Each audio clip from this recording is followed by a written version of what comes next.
ماهی رمضان آمد، عیار قمر سیما بربند سری سفره، بکشای رهی بالا.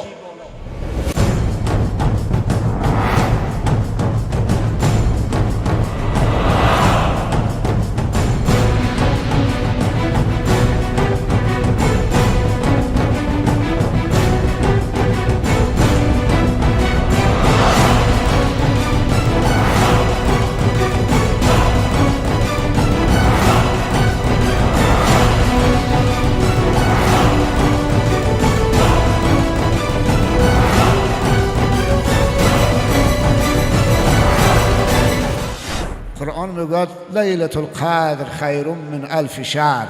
یک شب است ولی بهتر از 1000 ماه است.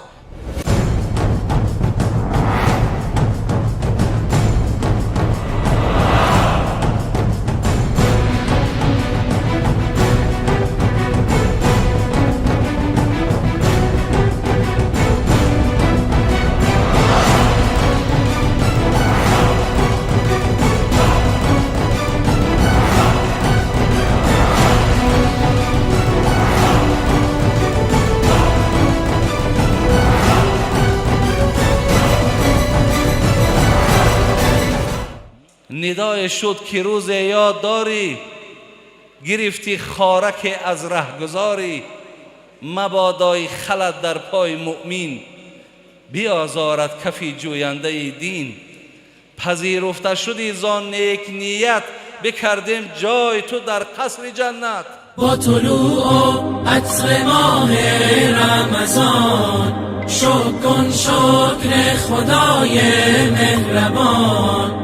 ماه تسکین دل است، ماه صیام، گر ز دل باشد تراویح و قیام. امشب که شب نزول قرآن،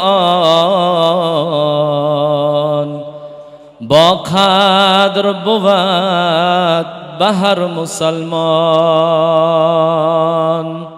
ماه مهمانیست مهمان خدا، شده ای دعوت به مهمانی بیا. بنشین بر سفره خانه خدا، نوش جان کن از مناجات و دعا. از حق ندا آید که هان، ای بنده ای آلوده جان. با طلوع عطر ماه رمضان، شکر خدای مهربان. ماه تسکین دل است، ماه صیام، گر ز دل باشد تراویح و قیام. شب قرآن،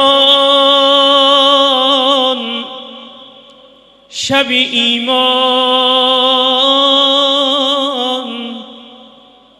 شب راز و نیاز. امشب روزداری حکم شرع و سنت است، جزو رکن دین برای امت است. 11 ماه غرق بودی در گناه، فرصت است 1 ماه که برگردی به راه. با طلوع عطر ماه رمضان، شکر خدای مهربان. ماه تسکین دل است، ماه صیام، گر ز دل باشد تراویح و قیام.